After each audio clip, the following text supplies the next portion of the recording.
from Slide Nerd. Waves is back, ladies and gentlemen. What's up? What have you guys been up to lately? First vid, I don't know if you've tried running that.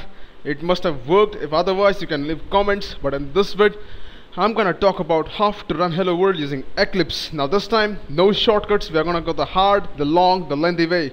So let's go ahead and see what do we need for this. What do I need? You need Java JDK, you need the Eclipse, you need Android SDK, and you need the Eclipse ADT plugin. Now I'm gonna tell you what exactly each of them are. Since Android apps use Java, you need to get the JDK first, Eclipse for running your Android project, Android SDK for having your virtual device. Now remember one thing, your Android apps on your computer, they run on a virtual device. There is no real Android phone on your PC, right? So next, and last but not the least, you need to merge Eclipse and Android by using that plugin called Eclipse ADT plugin. So let's go ahead and see how we put all these pieces together to make our Hello World using Eclipse. Step 1, get the JDK.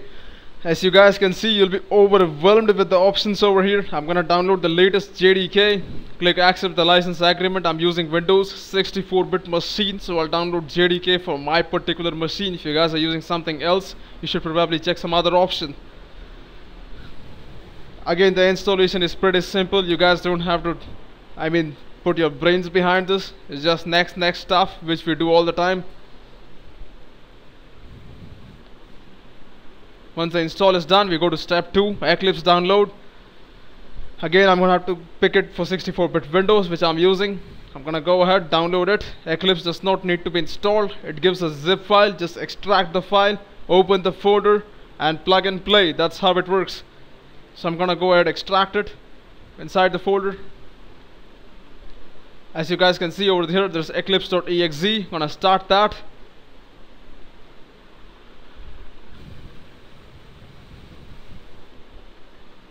At this point, it's gonna ask me where I wanna put my stuff inside. I'll select a drive other than C drive because our C drive keeps getting formatted and we don't wanna lose our work, right? Just because the C drive got formatted because of some virus or shit like that. So I'm gonna click OK. Third step, we get the Android software, which is the Android SDK. I'll say read the agreement, download the SDK for my version again. At this point, if you click next, you're gonna probably see the screen, which is pretty weird. It's gonna say JDK not found. You and I know very well JDK was installed, but Android doesn't, so we have to tell it. We go to system computer, right click my properties, advanced system settings. Go to environmental variables, user variables, click new, say Java underscore home in full caps lock. Now this is the variable where you're gonna tell the system that where is your Java installed. In my case, it's in C program files, JDK. So I'm gonna put that link in the variable value and I'm gonna click OK. Remember, no bin, no semicolon, nothing, just plain link as it is.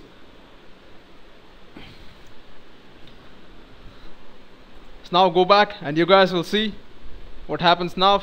Click next and bam, there you go. Android is found with JDK. Click next. Again, I'm gonna make sure that this is not in C drive because that's the last thing I wanna put in C drive. Android downloads like 5 to 6 GB of stuff if you select many platforms. So if you lose it, it's a big headache, I'm telling you again. So don't put this in C drive.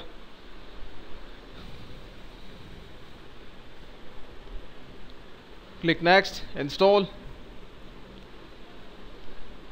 And there you go. Run the SDK manager, click finish. And now it's gonna ask me which Android versions do I want so that I can make my apps for that. I'm gonna select the latest one. I'm gonna select the tools option also.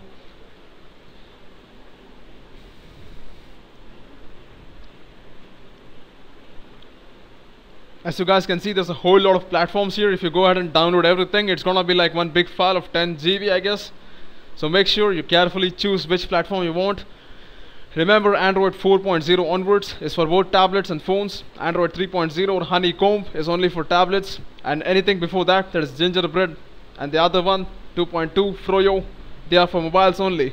So I'm gonna take one platform from each. I'm gonna take extras. I know I should be checking all of them at once, but I'm reviewing each of them to see if there is something unwanted, but hopefully they're all good. So I'm gonna go ahead, click install, accept all the agreements at one shot, click install. Now this can take a long time depending on how fast your internet is. So after it's done, I'm gonna go ahead, start Eclipse.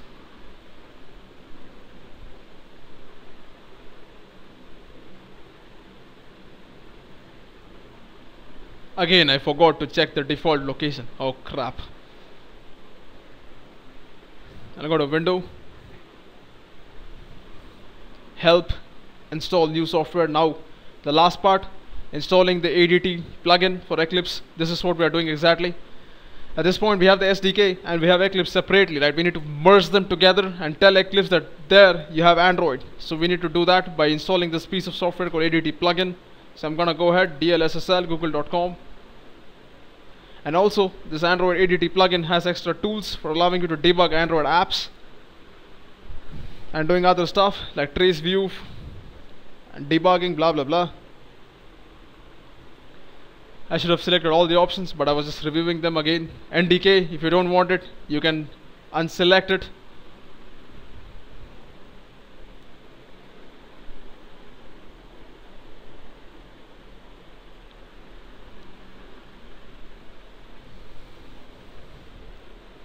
Click accept the agreements.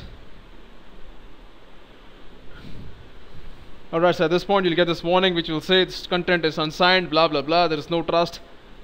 Never mind, just click OK. It's gonna say Eclipse needs to be restarted. Click yup.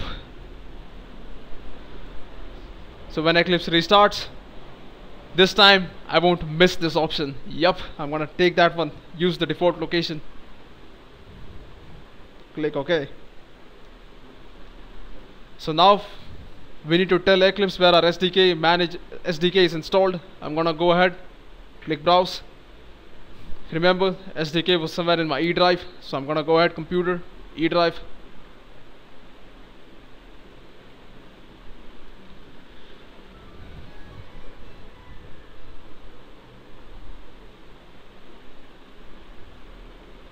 I'm gonna go ahead and click apply. As you guys can see at this point, you can see all the platforms over here. Click OK.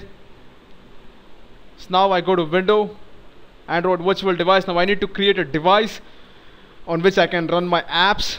So I'll give it a name. I'll call it Viv's device. Now as you guys know, Android uses an emulator. It's like a real device running on your computer. So you have to select everything, what type, which brand, everything. So I'm gonna select Nexus over here. Target for the latest platform, Android 4.2. As of making this vid, click OK. So at this point my device is over there. I'm gonna start it. Now this is a big pain, to be honest with you. It takes a lot of time to start up. I'm gonna go ahead, file, new, Android application project. Now I'm gonna give it a name, test, a package, slidenet.vivs. Now this package is where your Java files are gonna be put up. Click next. Okay, I don't need a custom launcher, I'll just keep it as it is. Click next. Create a blank activity, click next, give it a name. Well, let it be as it is. Click finish. So now here in the layout section you guys can see how my app is gonna look after it is made. And once I start the emulator, there you go, bam, hello world. So I hope you guys understood something out of that vid and how to get your Eclipse running for Android apps. If you like what you saw, please subscribe to my channel, leave your comments and messages, let me hear them, and let's share some interest, have a chat, and I'll catch you guys later. Keep watching, have a nice day, bye from Weaves.